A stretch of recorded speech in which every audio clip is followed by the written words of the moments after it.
अस्सलाम वालेकुम, कैसे हैं आप सब। उम्मीद करती हूँ कि सब खैरियत से होंगे। आज मैं आपके साथ किचन से मुतालिक बहुत सी टिप्स शेयर करूँगी जो आपके लिए फ़ायदेमंद होंगी। इसलिए वीडियो को लाइक और शेयर ज़रूर करें और पूरा देखें ताकि कोई भी टिप आपसे मिस ना हो सके, और चैनल को सब्सक्राइब कर लें। सब्जियों की चिपचिपाहट से बचने के लिए कच्चे केले या इस तरह के किसी लेसदार फल या सब्ज़ी को काटते वक्त हाथों पर सरसों का तेल लगा लें, तो इससे सब्जियों की चिपचिपाहट आपको परेशान नहीं करेगी। आलू जल्दी गलाने के लिए आलूओं को जल्दी गलाने के लिए इन्हें पकाने से पहले 15 से 20 मिनट तक ठंडे पानी में डाल दें और फिर इसके बाद इन्हें काट कर हंडिया में डालकर पकाएं, तो वो बहुत जल्दी गल जाएंगे और कम वक्त में तैयार हो जाएंगे। शलजम की कड़वाहट ख़त्म करने के लिए शलजम की कड़वाहट और खारापन ख़त्म करने के लिए शलजम जब भी पकाएं तो इन्हें पकाने से पहले छील कर इनके टुकड़े करें और इन पर नमक लगा कर रख दें। कुछ देर के बाद इन्हें अच्छी तरह से मलकर धो लें।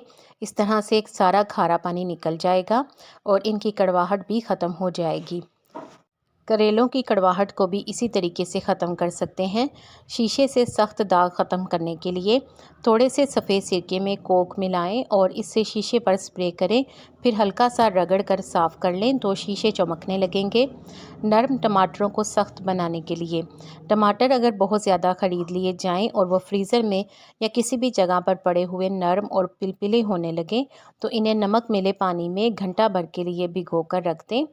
वो पहले की तरह सख्त तो नहीं होंगे, अलबत्ता इनकी नरमी किसी हद तक सख्ती में तब्दील हो जाएगी और वो पहले से कदरे बेहतर हो जाएंगे।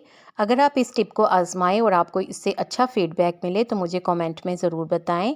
सब्जियों की रंगत बरकरार रखने के लिए सब्जियां पकाते वक्त अगर नींबू के छिलके डाल दिए जाएं तो सब्जियों की रंगत मांद नहीं पड़ती। सब्जियों का जायका बरकरार रखने के लिए पानी गर्म करके फिर सब्जियों में डालें। एकदम ठंडे पानी में सब्जियों को मत डालें, बल्कि गर्म करके पकती हुई सब्जियों में पानी को डालें। इस तरह से ये जल्दी पक जाएंगी और इनका जायका भी अच्छा रहेगा। कोफ्ते टूटने से बचाने के लिए कोफ्तों को टूटने से बचाने के लिए कोफ्तों के कीमा में एक अंडा शामिल करें और फिर कोफ्ते बनाएं और कोफ्ता मसाले में इस वक्त शामिल करें जब वो गर्म हो और पक रहा हो।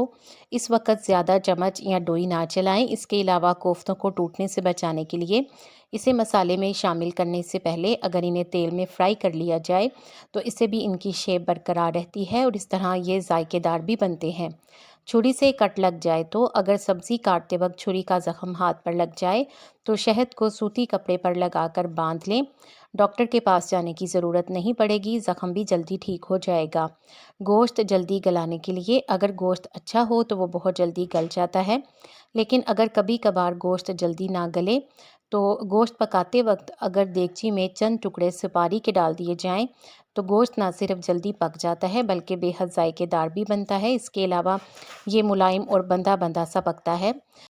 अगर आपके पास सुपारी मौजूद ना हो तो सख्त गोश्त को जल्दी गलाने के लिए गोश्त को भूनते वक्त खुश्क लहसुन की पोथी की दरमियानी वाली लकड़ी काट कर डाल दी जाए तो इससे भी गोश्त जल्दी गल जाता है। ये एक आजमाया हुआ टोटका है। किचन काउंटर की सफाई के लिए अगर किचन काउंटर पर चिकनाई जम गई हो तो इसे साफ़ करने के लिए थोड़े से डिश वॉश सोप में सिरका मिलाएं, अच्छी तरह से मिक्स करें और इसे काउंटर पर फैलाकर इससे सफाई करें। इसे किचन काउंटर पर थोड़ी देर के लिए फैलाकर रख दें, फिर हल्का सा रगड़कर पानी से धो लें तो काउंटर बिल्कुल साफ़ और शफाफ हो जाएगा और तमाम चिकनाई और मैल वगैरह ख़त्म हो जाएगी।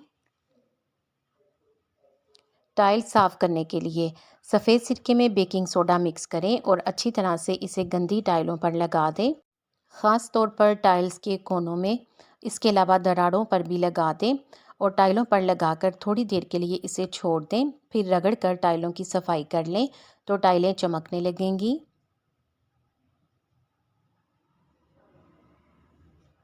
पानी के नल साफ़ करने के लिए थोड़ी सी सफ़ेद टूथपेस्ट में सिरका मिलाएं, अच्छी तरह से मिक्स करके इसे नल पर लगाकर थोड़ी देर के लिए छोड़ दें, फिर रगड़ कर साफ़ करें तो नल पर से तमाम गंदगी और मैल कुचैल साफ़ हो जाएगी और नल बिल्कुल नए जैसा हो जाएगा।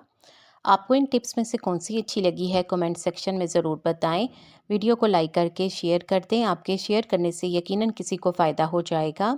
उम्मीद करती हूँ कि आपने चैनल को सब्सक्राइब कर लिया है। अगर अभी तक नहीं किया तो जल्दी से सब्सक्राइब करके बेल आइकॉन भी ज़रूर प्रेस कर दें, ताकि आपको इस तरह की अच्छी अच्छी वीडियोस सबसे पहले और टाइम पर मिलें। आप सबका बेहद शुक्रिया।